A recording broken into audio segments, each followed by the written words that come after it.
What's it like going to TGL? Down at SoFi Center in Florida, would I recommend that you go? What was it like seeing Tiger Woods this close, chipping and putting, getting ready for his comeback? It would be a great experience for you to have for yourself. Let's talk about that in this week's episode of the 19th Hole Golf Show. I'm Ryan Ballingy. Great to have you here with us for this week's show. As I mentioned, went down to TGL this week for the first of the 2 days that they have for the TGL Finals, pitting Tiger Woods' Jupiter Links Golf Club against Los Angeles Golf Club, which had really a pretty good battery of players between Tommy Fleetwood, Justin Rose, and Colin Morikawa, and Sahith Theegala being a key part of it as well, right? Because Morikawa's injury forced him out of the Players' Championship and kind of compromised him to a degree. But he was a key part of the season for LA Golf Club that wound up winning the title. But I didn't see the conclusion of it. I saw the first of the two matches that they played. So this opportunity came about very unexpectedly. Earlier in the year, I had a chance to go down to TGL with a different sponsor of TGL. We'll talk about how this all came about, but it just didn't work out. Didn't respond quick enough. Couldn't confirm my schedule fast enough. And then I went to try to go during the week of the Arnold Palmer Invitational. I was going to be in town for that, and there was a doubleheader that week. On a Monday, I was supposed to fly in on a Sunday night or a Monday morning and go straight down there. We'd have a great time, and that didn't work out. I had to change my flight because of weather here in the area. So I got a phone call from the folks at Hankook Tire, who they're in their first year of sponsoring TGL, and they asked if I would like to come down, and they were like, "Yeah, we're really sorry about the relative lack of time to do it." I think it was a Wednesday, and when they asked, and I was going to fly down the following week, and on a Monday, and I was like, "Well, I can make it work. We can make it happen." And the window worked out great, and everything got set up. The Hankook Tire team was fabulous, and they flew me and another golf person for the Golf Wire, Kyle, who's fabulous, and then a couple of tire guys, actually, which is kind of interesting. They didn't know who was going to come down until basically late Monday afternoon. Meanwhile, we've got all this stuff scheduled. We've got the flights. So now we've got the TSA issues because of the Homeland Security funding lapse, especially as it relates to TSA. So I was worried about that. Also, I've been fighting like a cold or a flu. I don't think it's COVID, but something like that for the better part of a week. So on Sunday, it finally hit me really bad. I was like, oh man, I can't not go to this. I've got to somehow rally to do this. So I think I fell asleep on my couch at 6:30, 7 o'clock at night, right after the golf tournament had ended. Got all the results up. Fell asleep watching March Madness. And I was like, all right, I've got to figure out a way to rally for this. That took Theraflu. I drank probably a 6-pack of Powerade, zero, the 20 ounces. Come on, you got to make this happen. So got up at about, 4 a.m., 4:30 a.m. It was okay enough, felt like, to be able to do this. Got to the airport. It wasn't bad. I have Clear. I've used that for a couple of years now, but I don't always use it. At certain airports, Clear is just not as useful. But I used it this time. The security line wasn't bad at 5 in the morning, which was a good thing. And I took the flights down. So I took Delta down to Atlanta, and then Atlanta to the PBI airport, the Palm Beach airport. And that was all pretty smooth. Didn't have to deal with Hartsfield-Jackson security issues. That was great. So get into TGL, or get into Palm Beach, and take an Uber over to the hotel I'm going to stay at for the night. And basically got into my room. Thank goodness they let me in early. That was great. Being a Hilton Honors member goes a long way. And they got me into my room, and I basically took a 4-hour power nap and just pounded a couple Motrins, had a bunch of water, just needed to rally. And that was good enough. I got up, felt like it was okay to go, went down to the hotel restaurant and had a quick bite to eat. Met up with everybody that was going to come with us, that was coming over from the hotel, Vanessa and Derek from Hankook, and then the 3 other guys that were media members that we were going on this trip together. Had a great conversation, really enjoyed getting over there. And then we took the drive from this Embassy Suites over to SoFi Center. And this is on the campus of Palm Beach State College, which it really was I don't know, an 8-minute drive, a 10-minute drive. And you literally drive onto the campus. You're like, oh, okay, this is a kind of state college, like not a huge college, but big enough. And sure enough, you go past school buildings, and I mean, the building right in front of SoFi Center is just a university building. They're the Palm Beach State College Panthers. So there's a beautiful mural of like being a Panther that they have. And then there's the gates to get into SoFi Center. So we waited for one of the folks with TGL to come out and get us our tickets. They were going to give them to us, and they're digital tickets. So they scanned and we went through security. All of that was great. And they took us in the building about 2 hour and a half before the match started. And I think the thing you realize walking into TGL really quickly, like the lobby is beautiful. It's a nice little gathering place. It's not that huge. This isn't an arena intended to hold 5,000 people. It's an arena intended to hold like 800 people. It's not meant to have enormous crowds. It's kind of just this quirky, very golf specific gathering spot. And if you know, you know, and if you don't, you would not understand why this thing is here. And you walk in, and it's effectively, I mean, the original intention of TGL as the SoFi Center, that it was going to look more like a tennis bubble. Like there'd be somewhat permanent 4 walls on the sides, but the roofing would be inflated effectively for tennis. And that's what forced the design change when Storm came through and the bubble burst and destroyed that architecture. And then they realized they needed a permanent roof that would house, go over the building. So that led to that delay. And you walk in, I mean, it's a tall building, right? Like you need that, 60-foot tall building to exist for that screen to be as big as it is. So you walk in, and I think you're kind of taken aback, at least I was, by how cavernous it feels. You walk in a lot of stadiums, indoor stadiums, to go watch an NBA game or an NHL game, and you don't ever really feel how big it is until you get into the stadium itself, like into the playing area itself, right? You kind of felt that right away at SoFi Center. And there's merch and there's food, all this stuff available kind of on the periphery, right? There's fan experiences. They had club car carts for each team, with their branding and stuff on it. That was nice. Genesis is a sponsor, so they have cars and stuff. Hankook's got their stuff out there. It's a space where there is a mixture of what you would expect in other stadiums, like sponsored stuff, food and concessions, apparel, all that. So there's 2 levels to TGL from the fan perspective. And it kind of goes around. I mean, it's effectively a 360, but the fan portion is really, it's most of 3 sides, but not all 3 sides.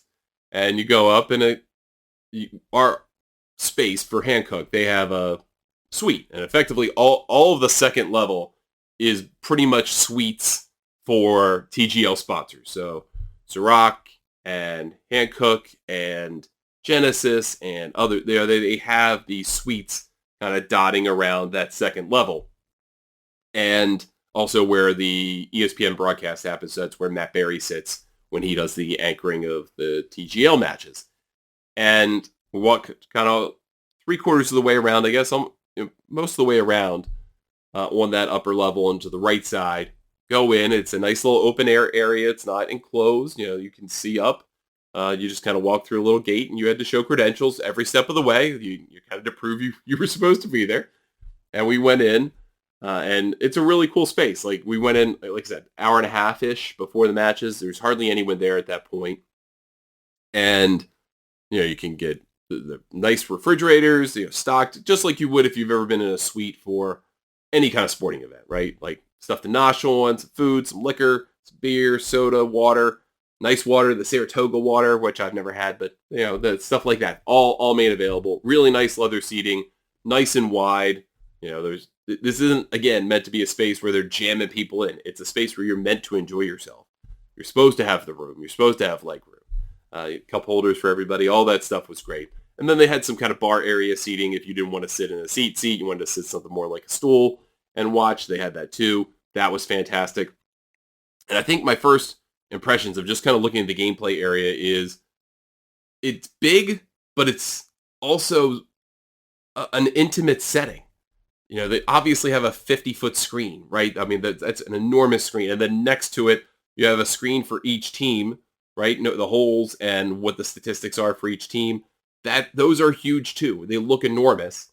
But then you realize the space that they hit in, where you have the short grass, for tee shots and fairway shots, you have the deeper rough, and then you've got the sand, and then you've got another area way in front for those shorter shots so that it can get caught by the simulator and the launch monitors. But that's a relatively small space, right? It's not huge. And then the space that you're walking from those hitting areas over to the green zone, the rotating green with all the pneumatic lifts and the bunkering and all that stuff. It's not that big. It feels bigger, but it's not that big. I mean, it's a quick walk. It's pretty easy to get back and forth. And when you think about the money that's involved for the players, right, you could win millions of dollars as an individual if you're on the winning team. And in a given match, you're probably hitting no more than 30 shots, right? The format for TGL is 15 holes, 9 holes of 3-person alt shot team, and then 6 holes of individual. Well, each individual only plays 2 holes. So you're probably hitting 4 shots a hole. That's 8. And then you're hitting every third shot on those 9 holes. Well, if you play about, 36 to 40 shots, right? You're just not hitting that many. 30 is a lot. And you can make a lot of money not having to walk very far or hit a whole lot of shots. It's a return on investment for the player is incredible. It's a no-brainer to do TGL, to be honest with you, if you're invited to play. So they have this warm-up period leading into the match. And the really cool thing about the rotating green setup is that they have all of the pins that night already hold out. They're staked. They got a little flag for you that you know what it is, where it's going to be, so you can practice to all of them. And that's obviously not something you can do in a professional golf tournament, right? You can't go out and check out every hole and practice ahead of time. TGL, you can. You can go play to all of those flags. You can know where you're probably going to miss. So it was kind of interesting to see some of the players would drop balls into the bunkers to play to certain flags that they feel like they would probably miss at, and what those shots will look like. A lot of short-sided bunker shots because you're playing more aggressively in TGL. And that is one thing I've noticed that the players do. They are more aggressive in TGL. There's not a lot of hitting to the fat part of the green and trying to two-putt. No, you're trying to win every hole. And that really paid off for LA in the night that we weren't there when they made 3 eagles, right? They were super aggressive and it paid off and they won, right? They had, 2 hammers and a triple point hammer. They did it right. That's how you win. You play aggressively. And so watching the practice of trying to hit short-sided chips, hit short-sided bunker shots, maybe the occasional longer one for a par 5 or one of the drivable par 4s you might play on the simulator space. But that, one team was doing that, and then the other team was hitting into the sim. And they have a range set up. Like it's a sim range. It's not playing the holes themselves. So you can try to hit your cut. You can try to hit your draw, hit the low shots, whatever. And it'll give you that feedback just like any other simulator space, except the screen's 50 feet tall and 40 feet wide or whatever it is.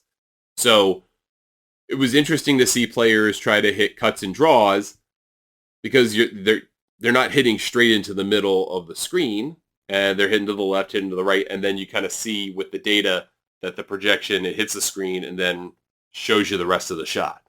And then that was really cool to see. And going into it, it looked like Sahith Theegala was not hitting it particularly well, and he struggled at times in the match that we saw, that first match of the 2 that they played. But it was pretty cool to kind of see how they figure out how to get ready for this, and that has evolved over 2 seasons, right? Probably the first year was more or less utter chaos of how this thing happens, right? How do you do it? How do you prepare for it? How do you get ready? Well, now they have more, not only codified rules about how long each team can practice, but also just what to do, how to get ready, how to prepare for it. So with Tiger's team was hitting on the range, it was interesting as they were getting ready to transition to go over to the short game piece of it, that Tiger grabbed a wedge. I think it might have been Max Homa's wedge. It wasn't out of his bag. And he grabbed a couple balls and started chipping. And I was like, all right, well, maybe he's thinking about playing in this because there had been some question about whether he would participate.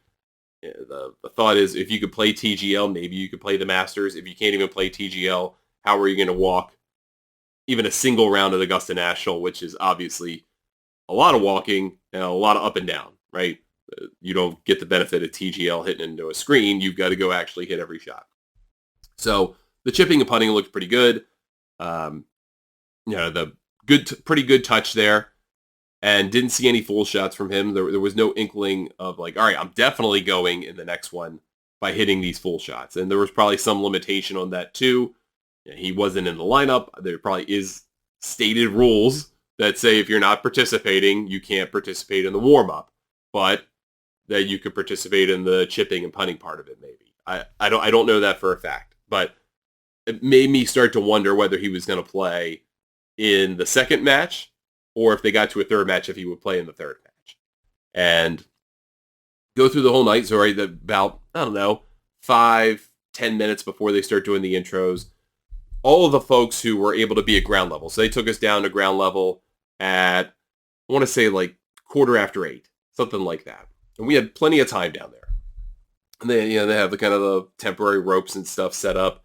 And there's probably, 75 people down there on either side, just watching what's going on. Some of the people who are working for TGL or part of the broadcast or work for Tomorrow Sports, which is the company that owns TGL. And it's a cool atmosphere just to kind of see it. The turf is great. The AstroTurf is great. It's interesting to see how the players have figured out how to chip off the AstroTurf versus real turf and the differences in the reaction between the putting turf and the AstroTurf that's the surrounds. How all that works. That's its own art. It's its own art form. But to see how all of that happens. So then all of it, okay, we're getting ready for the match. You got to clear out. We go back upstairs, and they do the intros just like you see on TV. They do the intros, a little hype package. Shout out to the DJ at TGL. They played nothing but bangers for 2.5 straight hours, and they didn't play a lot of each song they played. It was probably 20 to 30 seconds of each song, but song after song after song, just like, this is great. I would have come just for that. It was fantastic. And you don't really hear that as well on TV, right? That's not intended for you. And it really does kind of work just like in an NBA game, just to kind of keep you thinking, keep your mind focused as the song changes. And that's really cool. So they do the intros, they have their the little break, get ready for the match. And it was the first thing you take away, I think, is, at least for me personally, how I was more drawn to the physical part of it, the green zone area, than the tee shots themselves. The tee shots and second shots on par fives, for example, and par fours. Those shots are interesting because you want to see how they set up the hole, and they do matter, right? Obviously, that matters a lot. But you don't get quite the same experience as you would watching them in a golf tournament, right? In a physical golf course, where you see someone hit a ball 330 yards and you see it go all that distance. You go, whoa. You get that information, right? As a fan on a TV and in person, you see how far it goes. You see where it lands. It doesn't quite have the same impact, though, unless it's like the drivable par fours. Then you see it go to the green, you go, all right, now I get it. The context, that makes sense. As you learn more about the holes and you see more of them and they become more familiar, I think you as a fan can kind of understand and appreciate the context of how well they hit the ball, how far they hit the ball a little bit more. But I wasn't necessarily as drawn to those tee shots. The second shots were very interesting, though, just to see what the players were trying to aim for, because they are playing super aggressive, as I mentioned, and what their reaction was to a good shot. And then you transition to the green zone, and there's just so much happening in that small space that they really can't highlight on TV. Because they have the shot clock, right? They want you to play quickly. They want this thing to be done in like 2 hours, 2 hours, 15 minutes. So they want things to move at a good pace. But that leaves very little time to show some of the stuff that's happening in the background. So whether the players who aren't hitting are collaborating on a shot or they're just joking. or they're having fun, or they're trying to help their fellow player from the sideline. Or, really good example, later in the match, so Kevin Kistner, I think it was the cenote hole. Kevin Kistner hits a really good tee shot after Sahith Theegala hits the ball into the drink. He missed everything, missed the ramp, missed the green, and they know they're going to win the hole, right? Unless somehow Theegala basically holes out on his third shot. And what they're probably not showing on TV is while Theegala is getting ready to hit and studying everything and sort of melancholy about the moment, because that's when they're thinking they're going to lose, is you got Kistner walking around the green zone, peacocking and raising his hands and all of this stuff. It was really funny to see that and get the crowd going and get them excited, kind of pointing at people, talking to kids. Nice interaction with kids. That was kind of cool. A lot of tossing the balls to kids who were there. That was cool in that lower deck area. And that's where really you can buy a seat to be a part of it. But he's peacocking around like, yeah, we're going to win the hole. And then Theegala hits the shot, and they don't even bother going to the green zone. Can see the hole, and he keeps peacocking and stuff. That was great. And then, I think it was one hole later, you got Tom Kim hitting on a par 3. He hits it tight. Then you've got Tommy Fleetwood, and he hits it relatively tight also. I think it might have even been closer in the end. They throw the hammer. Tiger throws the hammer dramatically. He's like, if they win the hole, if it's accepted they win the hole, they win the match. If LAGC accepts and loses the hole, they lose the match then and there. If they decline, they get another chance. And they accept. And they both make. But Tom Kim winds up going first. He makes, and he's like, showing off to the crowd and pointing it to the LAGC box and LAGC fans like, I told you I could do it. It was awesome. It was absolutely great. And then Fleetwood makes his, and it's a rendered moot point, and they survive. It was the right play. It was the right move in that moment. And then unfortunately the 15th hole happens, and Kistner, they did the right thing, LAGC did, in getting Theegala out there, hits a good tee shot, carries the bunker on the par 5, and then you've got it set up in a way that Kistner can't get it over the bunker, so he can't get over into the longer portion of the fairway. He's got to hit 3-wood. He winds up like 1 yard into the rough, and you could see the look he gives over to his team like, oh no, now I've got to hit a fairway wood out of the rough. And he takes a good drop, what looks to be a good drop, but it winds up, it's not, because he kind of leaves it too fluffy on the rough. He basically nerfs it behind it, hits a fat shot. It doesn't go far enough. Now he's got to hit another wood out there, and that basically rendered it over. That was enough for the LAGC to win that last point, win the match 6-5. It was an incredible turn of events when it felt like for 20 minutes, 30 minutes, that Jupiter Lynx was going to win, and that this could set up. Definitely, you're going to have 2 matches the next day, or at least the possibility of that, but that they could win the championship. And all of the air gets let out of the balloon as Kistner just can't make it happen on the last hole. And LAGC pulls out the win. By the way, Justin Rose had a killer chip in earlier in the match. That was so cool to watch. I really, really enjoyed that piece of it, getting to see the short game machinations of it, because those greens are not easy. They can get a little tracky in places, but it's generally really pure. But the putts are very difficult. They are not easy. And it can get really challenging to make putts, even the short ones. I mean, there were short ones that weren't going in. 2-footers, 3-footers, we were like, what is going on? And I think the short ones are actually the toughest ones.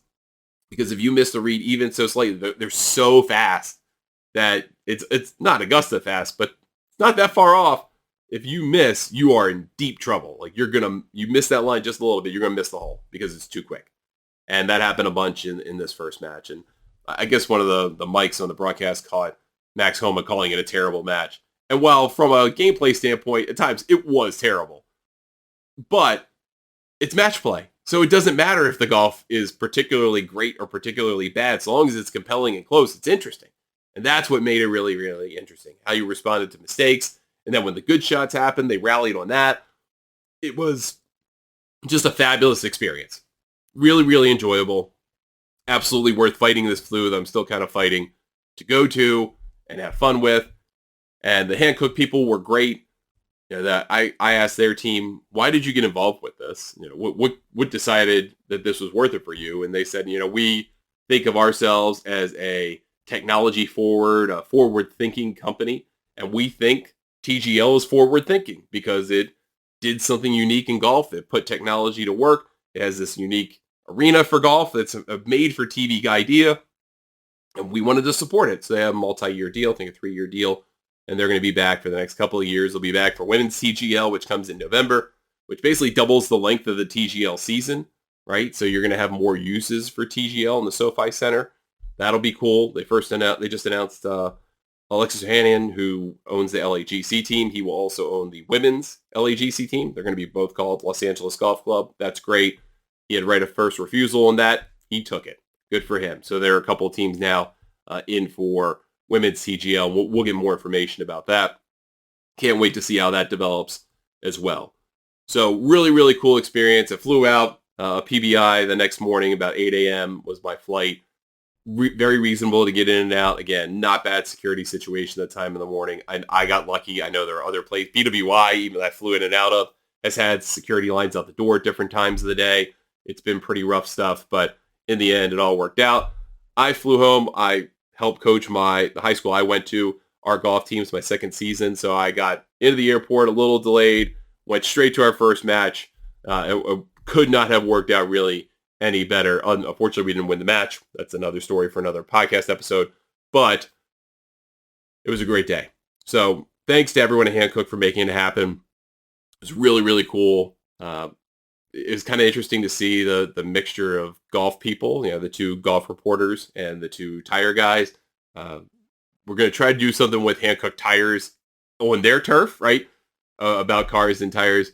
We'll figure out something to do there. But great folks. Really, really nice to meet them. And I can't thank them enough for their hospitality and having me down to this unique thing. And that's my walk away is TGL it's weird, right? Imagine building an arena specifically for an outdoor sport to be played indoors. I mean, it's like what arena football was. But that there's so much technology, there's so much going on that you really can't fully comprehend it, even in person, but you definitely can't comprehend it fully on TV. It is worth going down and doing, just spending the day. If you can go find one of those double headers that they have during the season usually, do one of those. Get a ticket, get to go watch 2 matches back to back. You'll really appreciate the experience. It's so interesting to see something that's clearly made for TV. And it's not like it's a major championship. It's an exhibition to an end. But then once it gets competitive, the guys can't turn off the competitive juices. Like they get all in on it. Once you kind of get to like the last, 7 to 8 holes of the thing. Once you realize there's scores and something can be won or lost and there's money involved, they get serious. And the collaboration, the team camaraderie, it's really cool to see. It's unique. It's a little weird, and it's absolutely a cool thing. And I can't wait to go back someday soon and experience it again. That's going to do it for us on this episode of the 19th Hole Golf Show. Thanks so much for spending some time with me. I appreciate it. If you listen to this show as audio only, surprised we did a video version of this with visuals and everything of my experience at TGL. So if you want to catch that, you can find that on my YouTube channel at Ryan Ballingy Golf. And if you just want to listen to audio only and you watch this video, you can subscribe to the show on your favorite podcasting platform or our audio only YouTube channel, Golf News Net Radio. Back with another show. We're going to talk about coaching high school golf. I haven't really talked about that a ton on this show. I want to try to get into more episodes as kind of the meat of the year starts to happen and talk about experiences I've been having and maybe with others are having in the golf world. That's kind of what the crux of this show is about, is talking about the fun things, the amazing things that happen in golf or golf adjacent stuff that's happening. And hopefully you enjoyed this particular episode. Thank you so much for your time. Appreciate it. We'll talk to you on the next one here on the 19th Hole Golf Show.